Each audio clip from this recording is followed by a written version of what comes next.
शब्द बिना सारा जग अंधा, काटे कौन मोह का फंदा। शब्द बिना सारा जग अंधा, काटे कौन मोह का फंदा। शब्द बिना बिरथा सब तंदा, शब्द बिना बिरथा सब तंदा। शब्द बिना जीव बंधन बंधा, शब्द बिना जीव बंधन बंधा।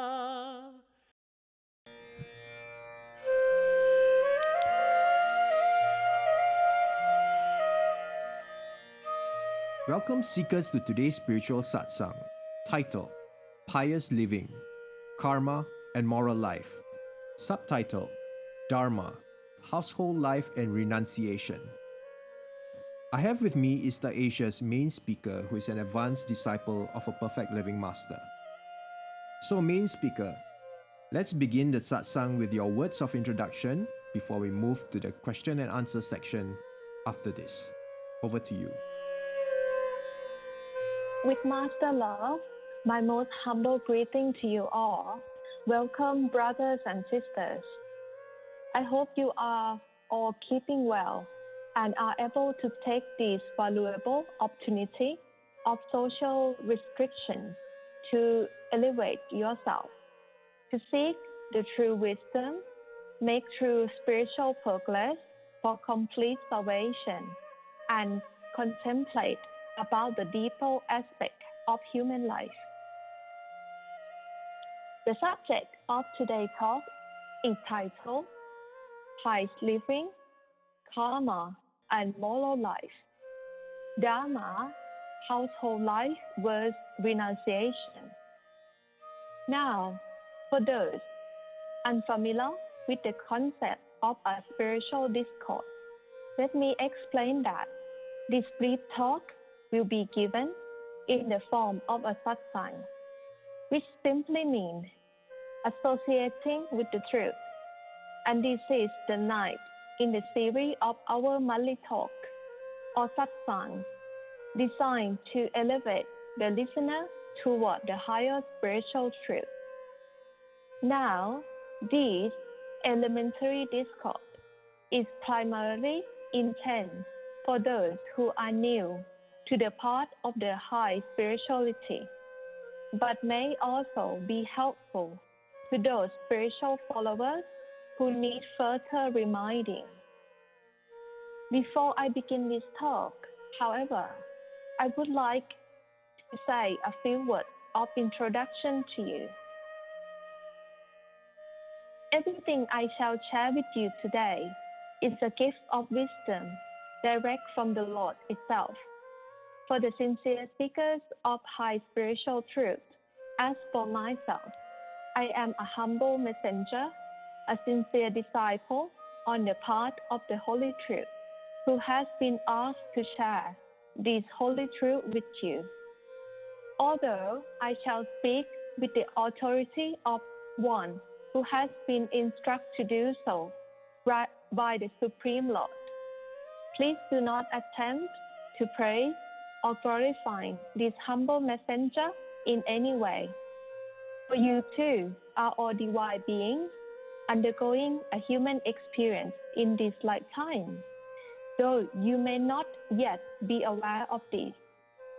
Therefore, what is given to me freely and effortlessly by the highest authority, I give to you the same. In return, I only ask that you open your heart and mind to the holy message that the Supreme Lord has to offer you.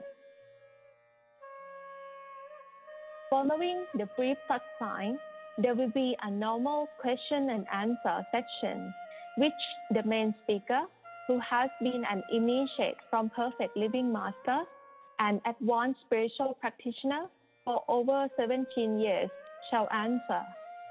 Thus, she is able to answer any question one may have about spirituality, which during this time of lockdown comprises a list of questions to answer from our many listeners and members.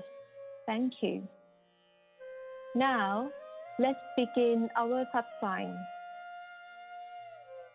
So I remind you again that the subject of today's talk is titled Pious Living, Karma and Moral Life, Dharma, Household Life versus Renunciation. The big question here is that, is become a renunciate, monk or nun necessary or not? A householder and renunciate, if one is not fortunate enough to meet perfect living master and become their disciple, then spirituality is most difficult. Those who have renounced worldly life, live in the forest, mountains, or caves, often live in a very bad condition. Those who renounce the world are also dependent upon other people to sustain them, like beggars, going from house to house, hoping for a place to stay or food to eat. If living in caves or in the wilderness, then hunger and nature elements are relentless and difficult to overcome. As a result, they may soon lying and cheating, and sometimes even more, just to survive hardship. Just like man leaves his own family home to renounce the world, then adopt hundreds of homes to assist him with food, shelter, and comfort. Oftentimes, the type who renounce his own home usually be the type who is in great poverty, worldly misfortune, or suffering.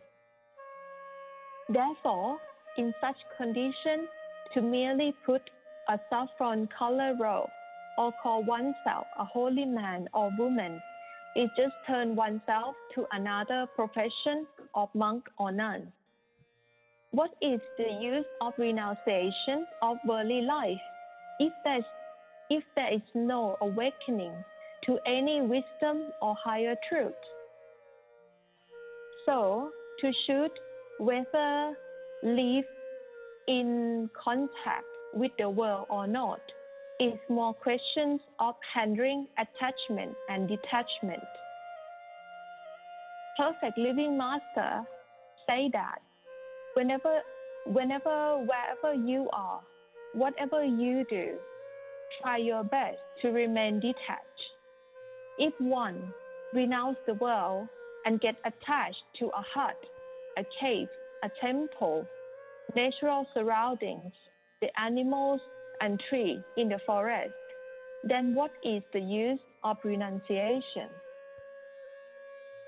Therefore, no matter what method of spirituality adopt, if a man or a woman has no understanding of true spiritual path, no proper guidance by master, then he or she cannot succeed spiritually.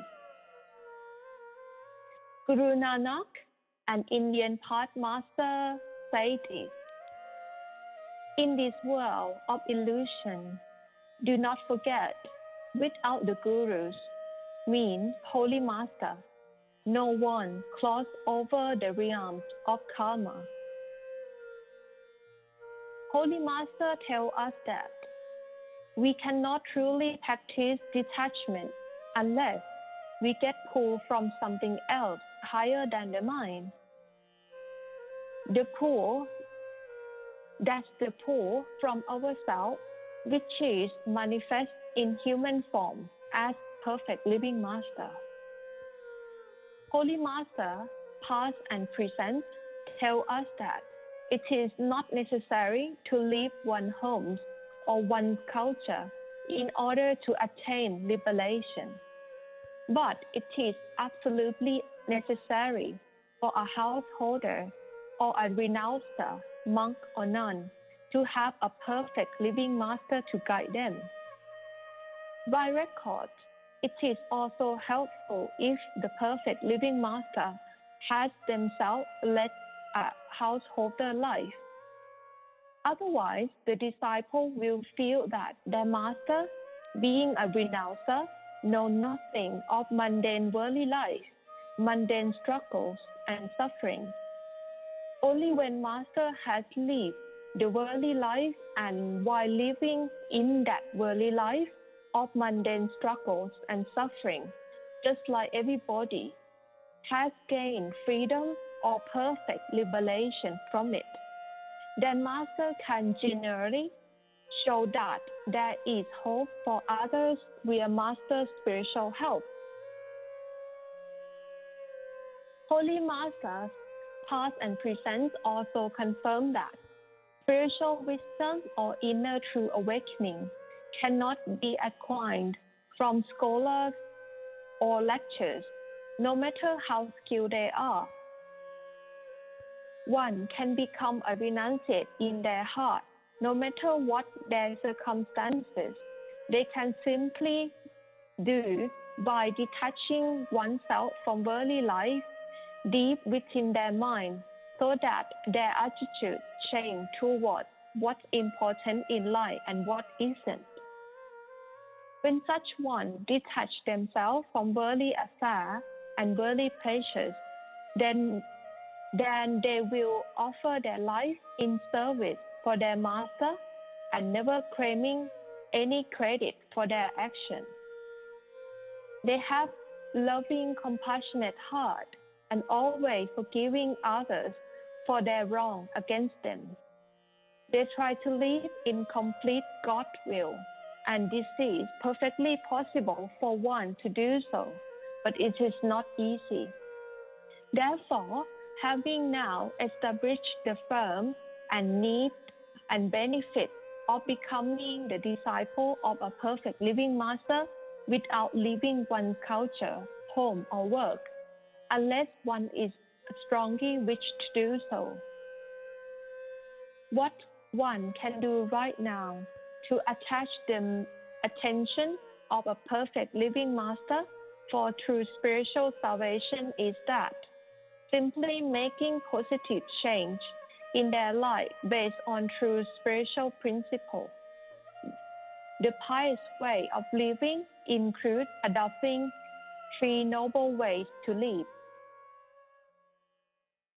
The 3 keys in very simple way of today's language are: first one, do no harm, meaning do not willfully do self-harm or take another human or animal life, even small insect, such as killing them directly or indirectly having them as food, or even carelessly or wishfully causing anyone harm or death.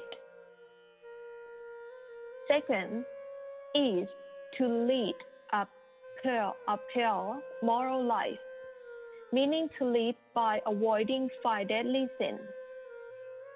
First is stealing, deceiving, or envying others in any form. Second is dishonest living or speaking untruth for self-gain. Thirdly is taking of intoxicants or destructive food, such as mind-altering drugs, illegal drugs, alcohol, tobacco, excess consumption of caffeine, consumption of very unhealthy food and drinks that is deprive one good health, such as eating processed or junk food, or overeating or irregular eating patterns that disturb the body. Fourth, the laziness of doing one duty, whether to one family or one society, also includes laziness to learn new skill or any knowledge to better oneself in order to be helpful member of the society and not be a burden.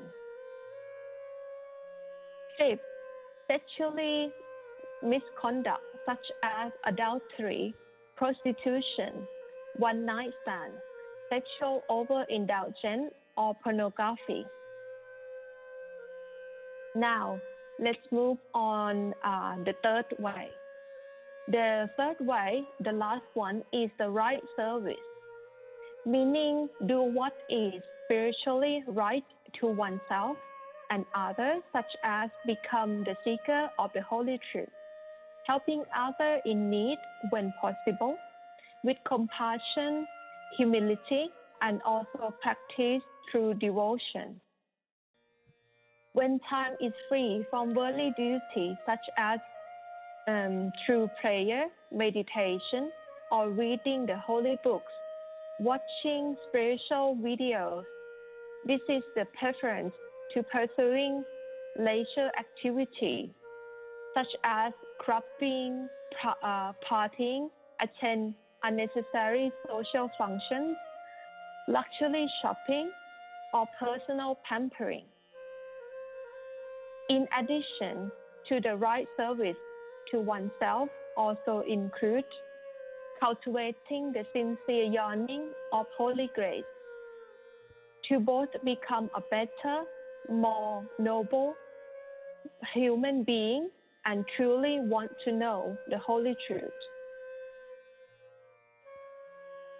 By virtue of a Holy Master's own awakening, they can awaken others. But as much as we love and respect the Holy Master from the past, we need a living Holy Master to do this for us. True Holy Master respect all faiths, but religions nowadays have two dimensions, the outer dimension and the inner dimension. True Holy Master or Perfect Living Master only focus on inner dimension, the deep spiritual essence known as mysticism, sainthood, or Buddhahood within each religion. Because the ultimate truth transcends beyond ritual, ceremonies, scripture that form the major part of religious culture way of life, more than pursuing spirituality as a matter of personal inner experiences.